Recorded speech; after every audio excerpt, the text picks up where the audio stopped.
Good afternoon. In the hours since we suspended military operations in the Kuwaiti theater of war, considerable progress has been made in moving towards a ceasefire and post-war planning. As our forces moved into Kuwait City, and as the faces of these jubilant Kuwaiti citizens have warmed our hearts, the coalition leaders started the arduous task of addressing the next stages of the Persian Gulf situation. As a first order of business this afternoon, I want to thank the American people for the affection and support that they have shown for our troops in the Middle East.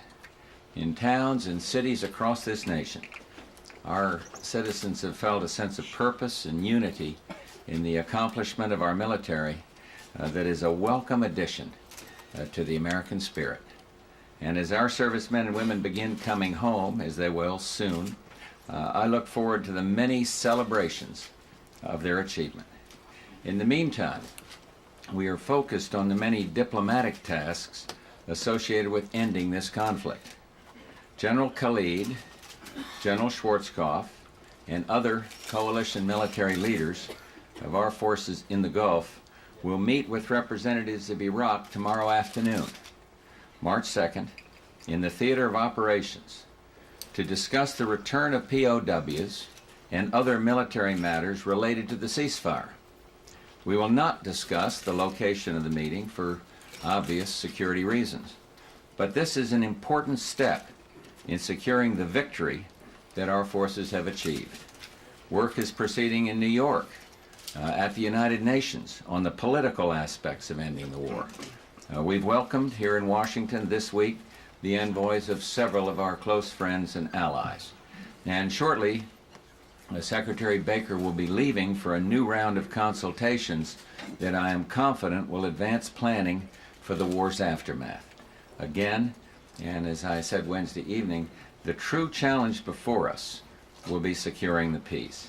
So thank you very much. And now, who has the first question? Helen? Mr. President, you've always said that you were not targeting Saddam under the UN mandate, and that the coalition has no claim on Iraqi territory. Is that still the case? We are not targeting Saddam, and we have no claim on Iraqi territory. Well, will you try to hunt him down for any kind of war crimes trial? No, I'm not going to say that, not hunt him down, but nobody can be absolved from their responsibilities under international law on the war crimes aspect of that. President, along that line, the reports of atrocities in Kuwait apparently go far beyond the horror stories that you've already described in recent weeks. Who will be held accountable for those, perhaps other than Saddam? And do you think that the Allied forces will hold any part of southern Iraq as a security zone for any time? Well, I think on the first question, first part, I think I agree that the reports are just sickening that are coming out of Kuwait. We have been concerned about it early on in all of this. I expressed the concerns that I felt.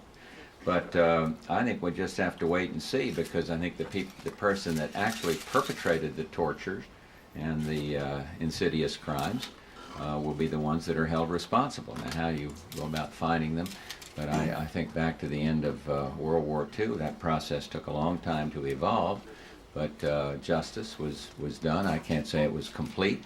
Can't say everybody that committed a war crime was tried. But it's a very complicated process, but the answer is the people that did it. Now, a lot of them obviously took off and fled out of Kuwait, but some of the Kuwaitis know who they were, so we'll have to wait and see on that one. And what was the second part, Terry? It was about a security zone. You've had all this destruction. Is there any thought of establishing a security zone to protect? Well, on the question of security zone and arrangements out there, these matters will be discussed when Jim Baker is out there with the coalition partners. I don't believe they will be discussed at the military meeting tomorrow. Yes, Frank. Mr. President, what are your options, sir, if the meeting tomorrow and subsequent meetings do not produce prompt satisfaction to you that our EPWs or POWs will be released immediately? Well, I really, Brett, don't want to get into the hypothesis because I'm convinced they will. I really believe we will get satisfaction on that, and they know that they must comply, and I believe they will comply. And put it this way, they better comply. The reports are already from the early days of the air war that one of the airmen, for example, was killed, his body dragged through the streets of one of the towns. Does the United States plan to seek any kind of retribution because of that, or will there be measures taken in that regard? Well, I've addressed myself to war crimes trials, and abuse of prisoners certainly is provided for. And the Geneva Convention cites how prisoners should be treated. I had not heard that report, and I don't want to leave it stand that I know of it or know of its accuracy, but it would be a horrible thing if that happened. I know you've heard those reports from the Le Monde newspaper, and Secretary of State Baker says he knows nothing about the fact that the Algerians have worked out a deal with Saddam that he can come there for a political asylum. First of all, have you heard anything about those reports? And if not, you agree with your Chief of Staff, Mr. Sununu, that it's an unstable situation for him, that he might be overthrown? John, I think that subsequent to your discussion with Secretary Baker, the Algerians denied this. I'm seeing General Scowcroft confirm that they have denied that. We don't really know about the stability inside. There are rumors, but that I think it's early. In my own view, I've always said that that the Iraqi people should put him aside, and that would facilitate the resolution of all these problems that exist, and certainly would facilitate the acceptance of Iraq back into the family of peace-loving nations. Yeah. Even though that report from Algeria apparently is erroneous, there was something interesting in there. It said the Algerians had worked out a deal whereby the Allies, including yourself, had agreed that Saddam, if he came there, he would not be tried for any war crimes. But you said that no one can be absolved. Yes. Would you not agree to any deal whereby he got political asylum? I will leave it stand that we cannot absolve anyone from his responsibility under international law. But the latest, we were not approached on that at all. So the report is simply fallacious if it included that. Get him out of the country. You wouldn't agree to not try him? I would leave that matter to the international system of justice, and we cannot absolve somebody. I cannot wave a wand and absolve somebody from their responsibilities under international law. Yes. Mr. President, what can King Hussein do to get himself out of the U.S. doghouse? And if it turns out that Jordan was violating the arms embargo against Iraq, can he do so? Well, I think, we have had differences with Jordan, and it's going to take some time. I think the Jordanians have to sort out their internal problems, the way they look at this matter. The Jordanians, I don't believe, have even received the truth as to what has happened to the Iraqi armed forces. From just watching from afar, it seems to me that they have been denied the truth. And the truth is, we have destroyed Iraq's armor. And I see people dancing around in the streets still talking about a victory, or still saying that we've sued for peace because we were done in by Saddam.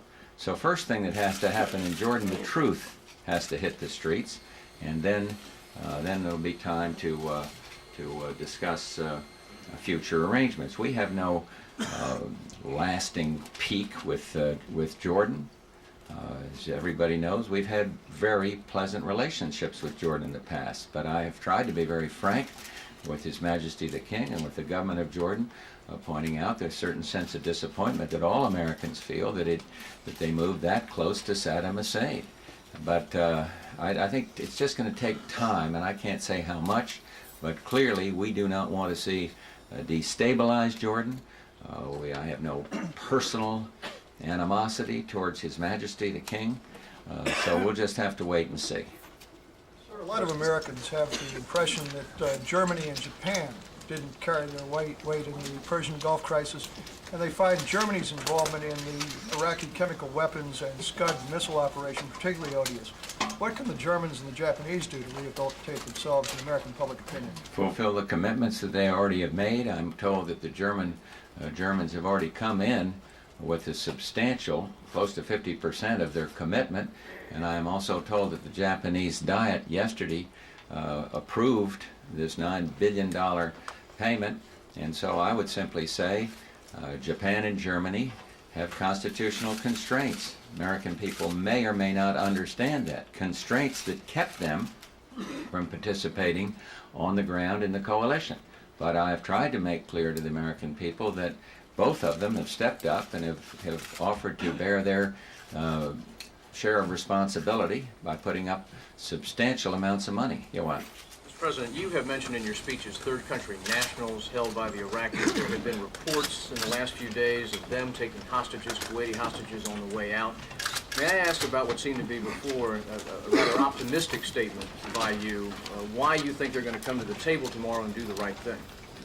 Well, the question of third-party nationals or Kuwaiti detainees will be presented both at the military meeting on the border, and it is being debated and presented as one of the demands in our Security Council resolution. I'm not sure that matter will be resolved tomorrow, that part of it, but I hope that we see a undertaking by the government of Iraq to do that which they should do, and that is to give full accounting and immediate repatriation of these people. I don't know whether they'll do it or not, but there must be a full accounting, and so we are going to be watching very carefully to see if they are responsive to these concerns. In the resolution that you are pushing, there's a continued push for economic sanctions, continued mention of war reparations. Is that what you're holding over Saddam Hussein's head as leverage for compliance on the prisoners? No, we just want compliance with the resolutions and compliance with human decency. That is to release these prisoners and release these that have been kidnapped. And of course we want the perpetrators brought to justice. Frank, incidentally, I'm told this may be your last appearance here, but good luck to you. Go ahead. Thank you, sir. I appreciate that. Mr. President, you've talked a great deal throughout these many months and weeks about, at the appropriate time, what you want to see happen in a post-war Middle East. I'd like to ask you two questions. First of all, provided that Saddam Hussein is toppled, ousted, and/or leaves the country, what is your attitude about the U.S. helping to rebuild Iraq? And secondly, how do you feel now about a peace conference for the Middle East and to deal with these larger Arab-Israeli questions that you said would be among the issues on the table once this war was over?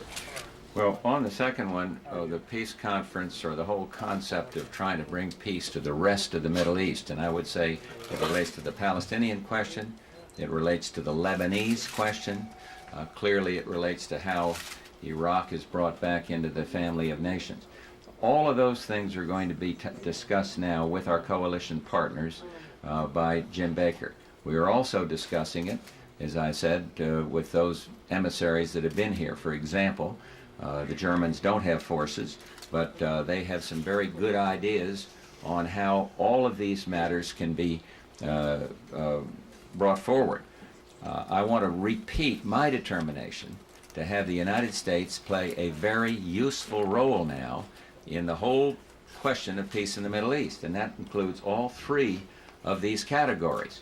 And whether it proves to be a peace conference or some bolder new idea, time will tell, but we are beginning very serious consultations on this.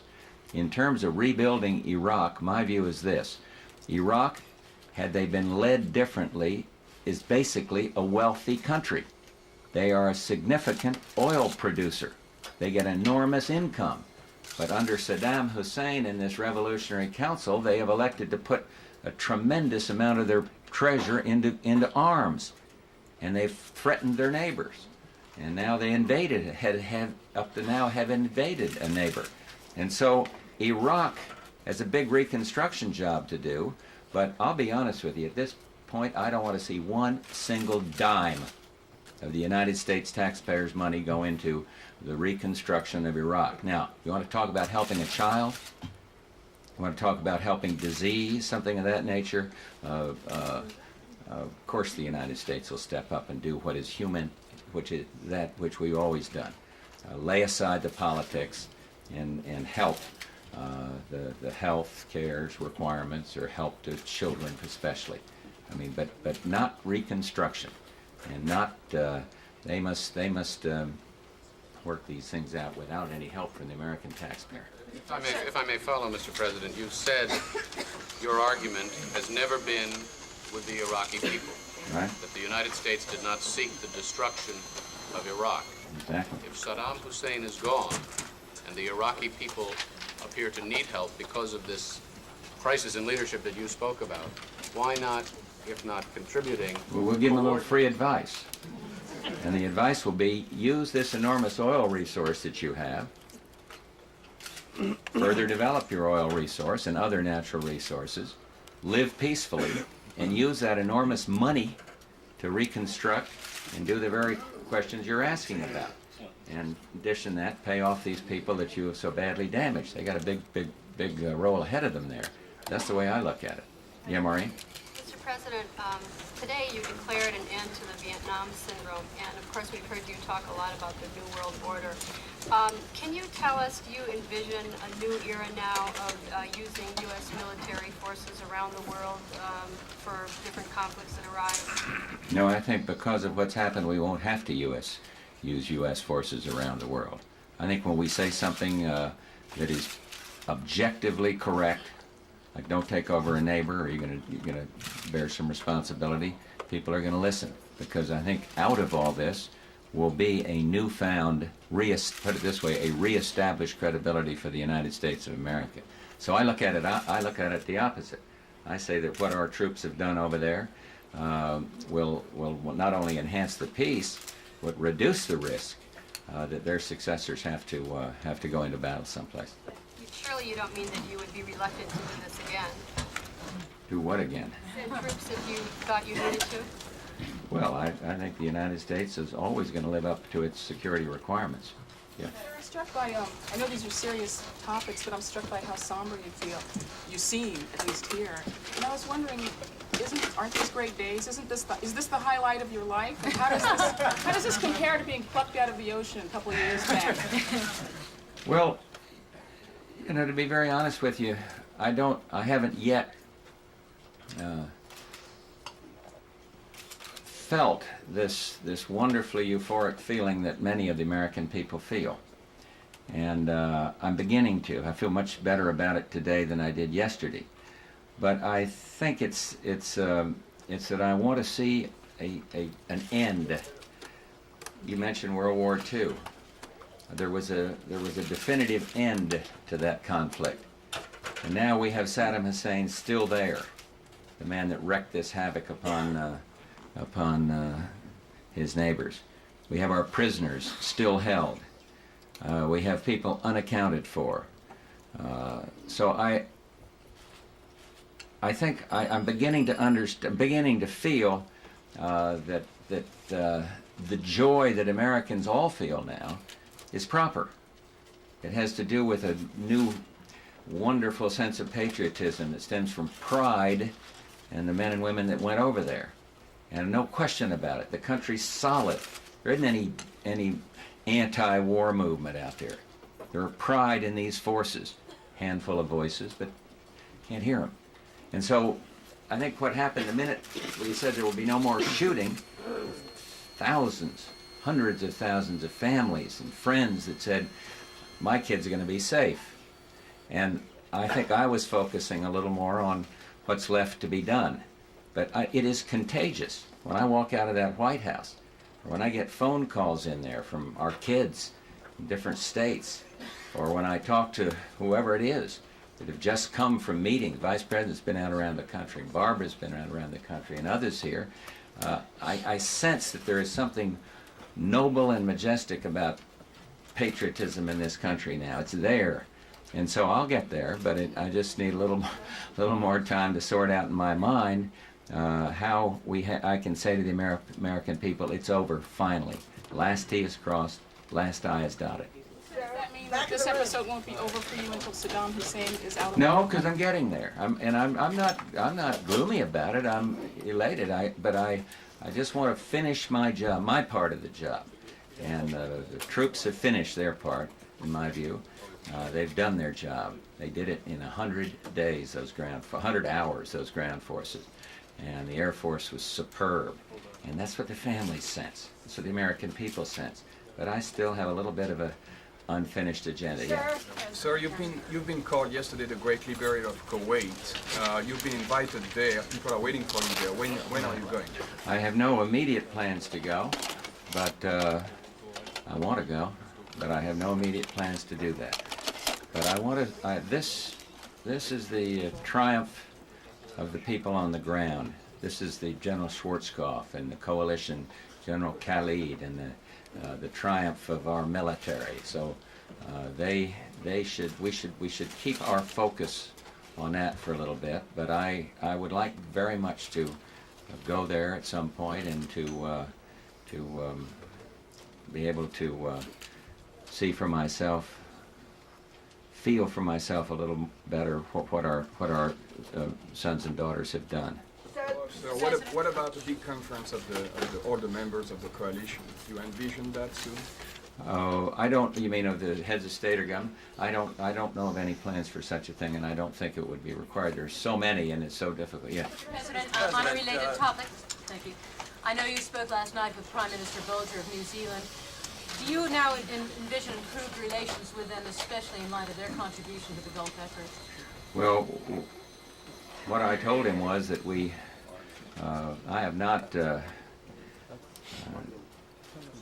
had a diminished feeling of any kind about the people in New Zealand. We've had one major difference with New Zealand. They know what it is, we know what it is. But I would like to try to resolve that, because the American people have never wavered in their affection for the people of New Zealand. And this government has been supportive of the coalition, and we're not going to forget that. We're very pleased with that. Yeah. President, going into the security talks with the countries of the Middle East, are you willing to consider a long-term presence of American troops as a peacekeeping force, or do you think that would be better handled by Arab nations? I think it would be better handled by Arab nations. There will be a United States presence. There was before this, but there will be. One of the things that Secretary Baker is talking about is all these different security arrangements. Perhaps there will be a role for a UN force. Perhaps there will be a role for an all-Arab force. Certainly there will be some security role for the United States, but I would repeat here, I do not want to send out the impression that U.S. troops will be permanently stationed in the Gulf. I want them back. So we're still working, we're just beginning to work out these security arrangements, but a part of it will not be a continued presence of substantial quantities of U.S. troops. I'd like to see them all out of there as soon as possible, but there's some shorter run security problems that I don't want to underestimate. Mr. President, Yeah. Mr. President, a question you may think is too early to answer, but I know that a lot of people in the United States are wondering, what is in the future for Generals Powell and Schwarzkopf? Will you promote them? I think that's a little early to answer. Would you care to take a shot at it? I don't know what they want to do, but they're big enough to do anything they want to do, and we owe them a vote of profound gratitude. And so we'll take this opportunity in the answer to this question to say once again to both of them, thank you very much on behalf of the American people. But then the futures can sort themselves out. The United States has got a tradition of taking successful generals and turning them into politicians. Do you see that happening here? I think I would direct that question to either of them, or both of them. Mr. President, you have and Deborah. Clearly, the United States and you have gained a great deal of personal approval and stronger approval in the period of this, in winning the war and how you've handled this. Do you feel any urgency to use the both heightened respect for the United States and heightened approval of how you've acted in this crisis to press urgently in the Middle East, or are you more prone to take the prudent and cautious approach and do a lot of consulting and sort of build that approach the way you did leading up to this conference? I leave out the polling figures or the renewed, certainly individually, or the what I think is a new respect and credibility for the U.S.'s credibility. I want to move fast, and I want to go forward, particularly in the three areas I've mentioned resolving the Middle East. And I alluded to that in the speech I gave to the United Nations, and now I want to follow through on it. And I think I've made that very clear to the can't hear you, Ann. No, because I want to finish that answer. I've made that clear to Jim Baker, who totally agrees with that. I've talked to Secretary Cheney and General Powell about it, because obviously they'll have responsibilities in the security end of all of this. But no, we are going to move out in a leadership role, but we have to have proper consultation before we do this. Sarah. Yes, sir.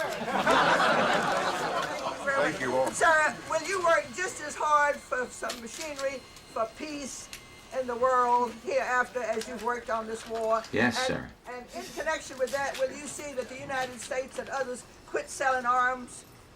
I will work very hard for peace, just as hard as I have in the prosecution of the war. And it's interesting you mentioned the arms sales. I don't think there will be any arms embargo, because we're not going to let any friend come into a role of where its security is threatened. But let's hope that out of all this there will be less proliferation of all kinds of weapons, not just unconventional weapons. Yes. Mr. President, a follow-up along those. What is the real? Mr. President, thank you, sir.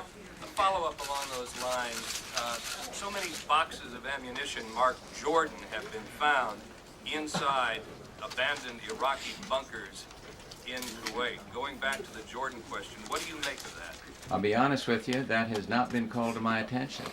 And I'll have to look at that, because whether that means there has not been compliance with the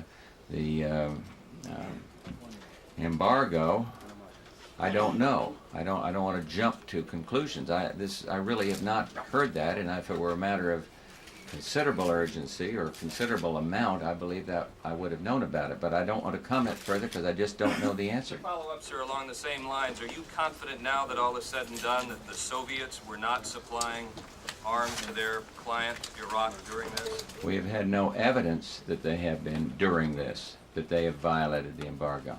Mr. President, you've said that the true challenge now is securing the peace. Do you detect any chinks of light, either on the Arab side or on the Israeli side, which really would lead to a lasting settlement in the Middle East? Well, it's a little early, because these consultations are just beginning. But what I really believe is that the conditions are now better than ever. And it's not simply the restored credibility of the United States, for example. There are a lot of players out there. There's a lot of people that know a lot about the Middle East, and the British and the French and other coalition partners are very interested in moving forward.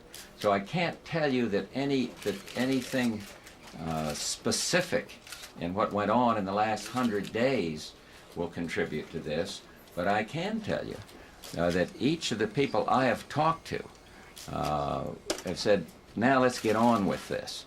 And so we want to do it. It is in the interest of every country there. It's in the interest of the Arab countries. It's in the interest of Israel. It's in the interest of the Palestinian people. So I sense a feeling, look, the time is right. Let's get something done. But I can't tie it to, maybe I missed the thrust of your question, I can't tie it to any specific, happening. Do you feel it's a more hopeful scenario now than it has been for some years? I think so, and I've been wrestling with this, some role or another since UN days back in '71 and '72. And part of this is the newfound viability of the United Nations. Part of it is that even though we had some nuances of difference here with the Soviets, that veto holding power is with us, is together with us, and feeling that there must be an answer. China is different than it was in those early days when it first came to the UN, and they've been supportive of the resolutions against Iraq. And so you've got a whole different perspective in the United Nations And I'd say in countries out there, there's still some historic prejudices, historic differences exist, but I think your question's onto something. I think there is a better climate now, and we're going to test it. We're going to probe. We're going to try to lead to see whether we can do something. President, you have put together a solid. You have put together a solid and improbable coalition. What would you say to those who say that in the long term there is going to be resentment in the Arab world for the damage the United States has inflicted upon Iraq? Well, you know, I've heard that from the very beginning. That was one of the things that was thrown up to me as to why not to use armed force, why I shouldn't commit the forces of the United States on the ground or in the air. The allegation being this will create resentment. There were predictions back then that the whole Arab world would explode in our face, and that even the countries that were supporting us in the coalition would peel off. Do you remember the fragility of the coalition days? And that didn't happen. And I think the reason it didn't happen is that people in the Arab world could not condone Saddam Hussein's invasion of Kuwait. And then I think they also have seen the brutality. Not totally yet. You have some who have historically been less closed, and I cite Jordan, where the news has been denied or slanted so much that the people haven't been able to make up their own mind. But one of the reasons that there has not been this explosion that had been highly predicted is that these are decent people. And they can't condone in their hearts the brutality of Saddam Hussein. They've known he was the village bully for a long time. They didn't have the wherewithal or the support to stand up against it. Even some of the countries that have been supporting him, they know he's been an evil person. And so I think that I think we're in pretty good shape on this. And I think we've gone out of our way to make clear that our argument was not with the people of Iraq, but with this dictator, you see. And I think that's helped a little bit. We've tried to be sensitive to the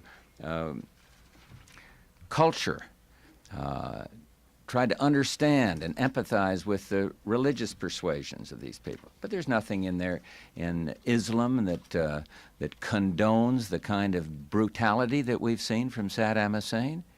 So when he was posturing as a man of religion, caused unease, even from some of his supporters. And I think that's a reason that this has not, the Arab world hasn't exploded. And we will go the extra mile to make clear to all these countries that the United States wants to be their friend, and that we certainly have respect for their sovereignty and their customs and their traditions and all of that. And that's the way to handle it. So I'm one follow-up, yeah. What would you consider is the role of the Soviet Union in this post-war? Well, the Soviet Union is a major, significant country that should be treated as we would others with the proper respect. They have long-standing knowledge of and interest in the Middle East. And so we will deal with the Soviets with mutual respect. For that reason, as well as for the fact that to have the new United Nations be viable and meaningful in its so-called peacekeeping function, the Soviet Union is necessary to be working with them. I don't want to see the UN in 1991 go back to the way it was in 1971, where every vote we found ourselves, the UN put it this way, the UN found itself hamstrung because of the veto from the Soviet Union or sometimes from the United States. So as we work with them on common goals in foreign policy, although we have great differences with them on some things, we've spelled it out here on the Baltics and use of force in the Baltics and all of that. I want to continue to work with them, and we'll try very hard to work with them because, one, they have some good ideas. I never resented the idea that Mr. Gorbachev was trying to bring a peaceful resolution to this question. I told him that. I've seen some cartoons that suggested I was being something less than straightforward, but I really didn't. The trouble was it stopped well short of what we and the rest of the coalition could accept. So they will be important players.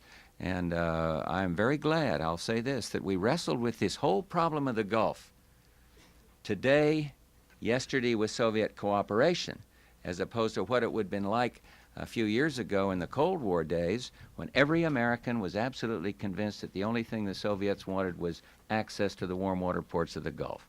And so the problem, which is highly complex in diplomacy, has been much easier to work because of the cooperation between the 5 veto-holding powers of the United Nations. And I want to continue that, because the UN will have a role. It's not going to have the only role. We got coalition role. We got bilateral diplomacy role. We got a certain military role in encouraging the stability of the Gulf. But the United Nations can be very helpful. And the Soviet Union is important.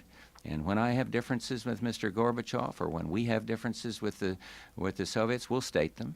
We'll state them openly. But we will deal with them with respect. And we will iron out our bilateral differences, and then I will reassure them that they are necessary to continue this multilateral diplomacy that has made a significant contribution to the solution to the Middle East problem. Thank you all very much. Speaking of quail on 92.